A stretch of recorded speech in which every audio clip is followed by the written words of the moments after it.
Perintah Kaisar Naga.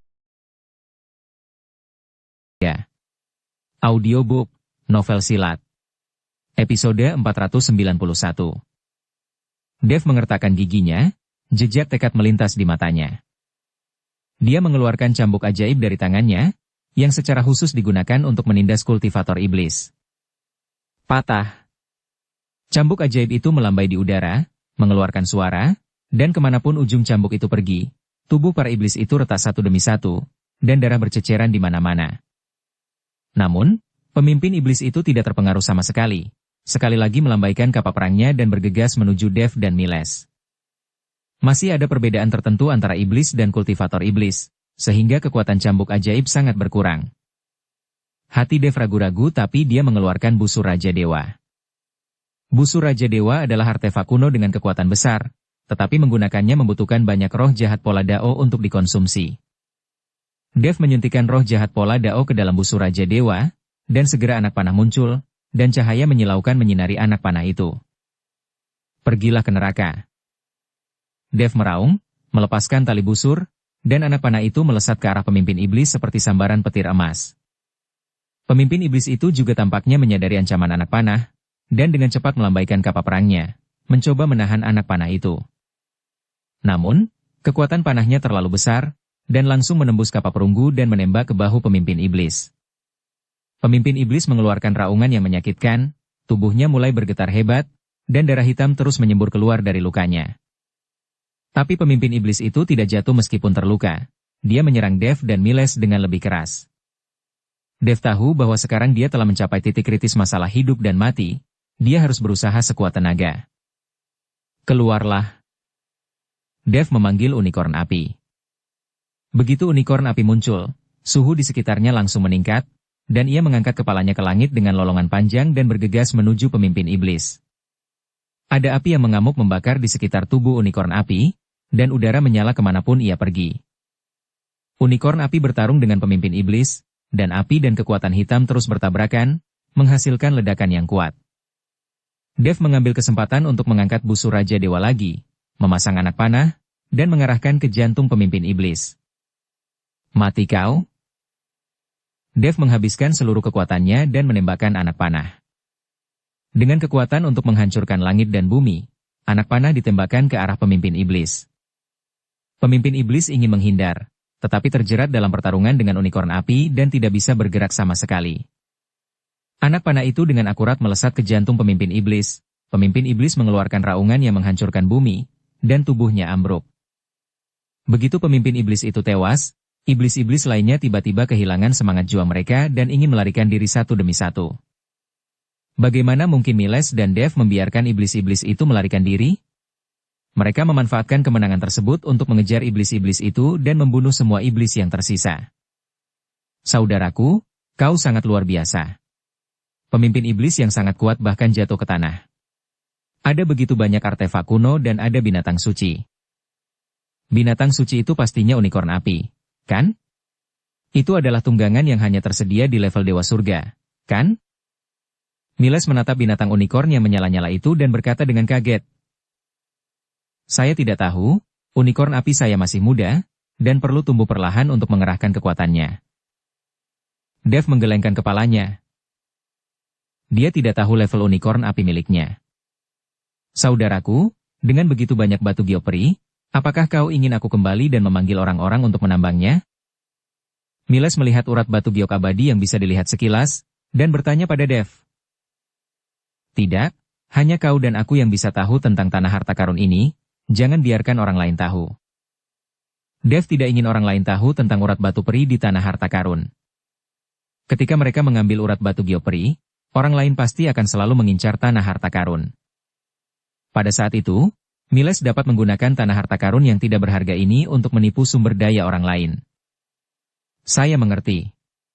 Miles menggerutu dan mengangguk. Dev melihat urat batu geoperi, apakah itu tas penyimpanan atau cincin penyimpanan, dia tidak bisa menggunakan untuk menyimpannya.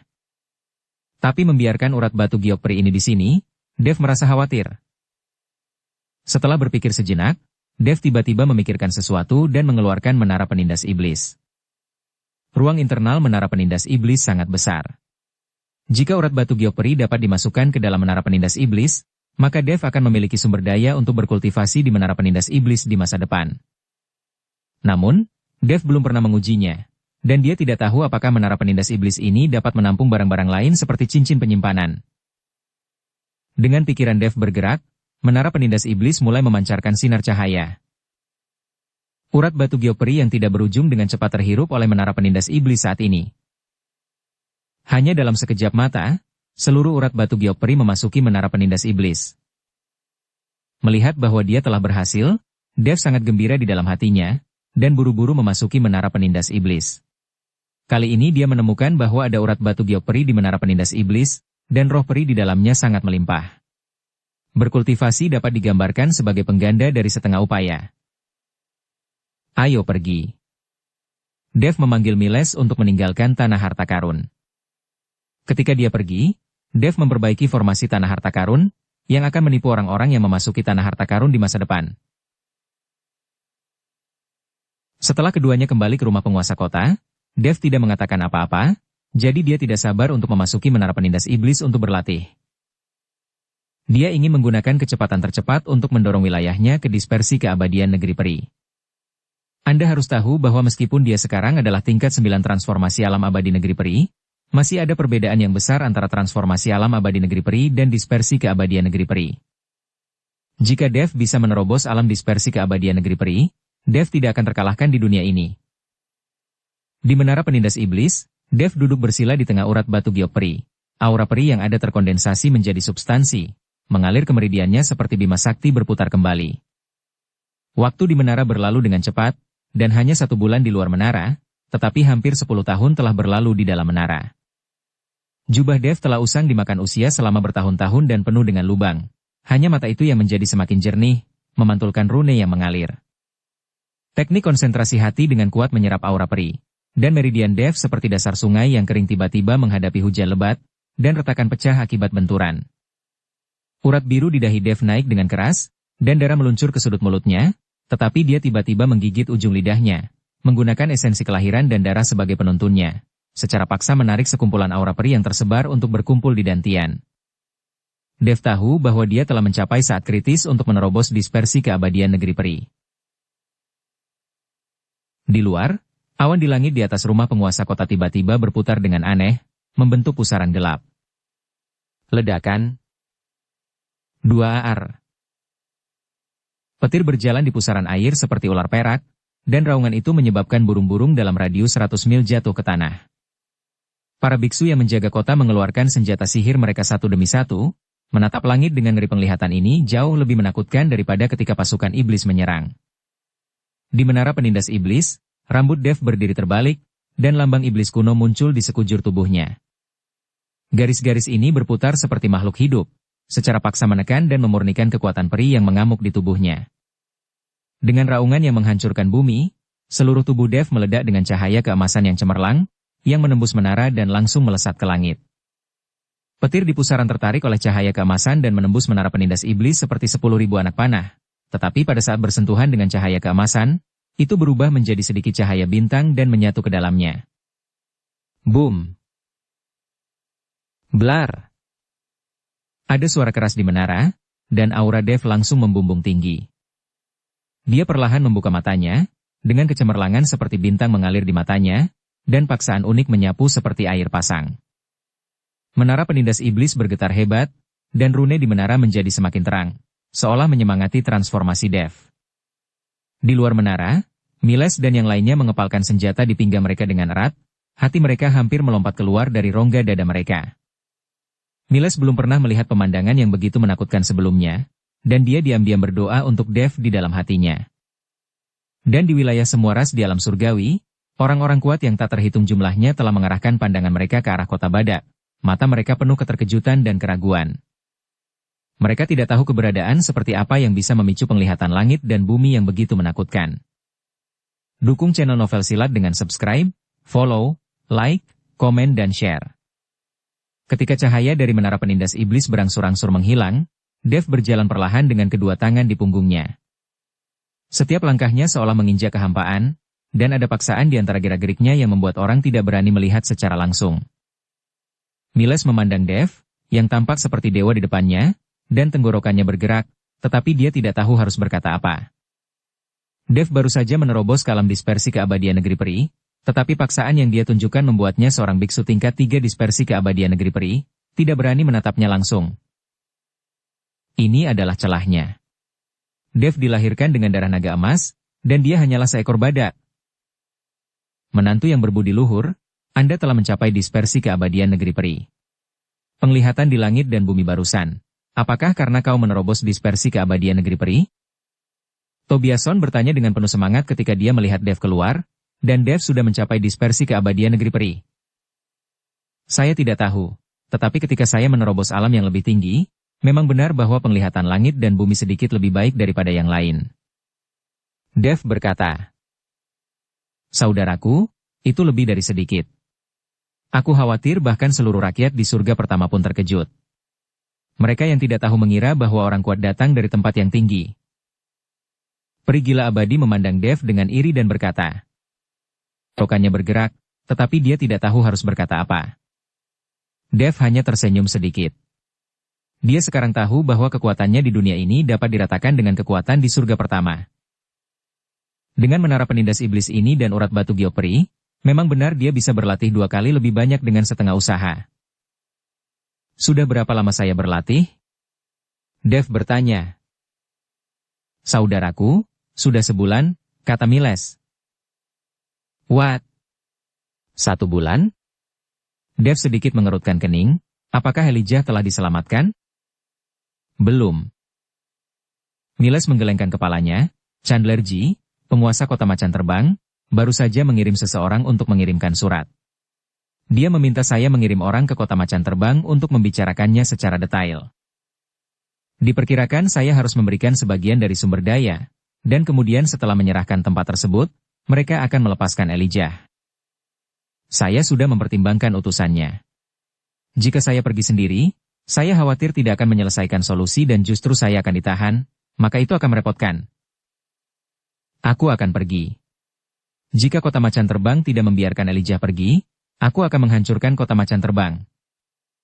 Begitu Dev mendengar ini, dia langsung berbicara dan berkata, saudaraku, itu terlalu berbahaya.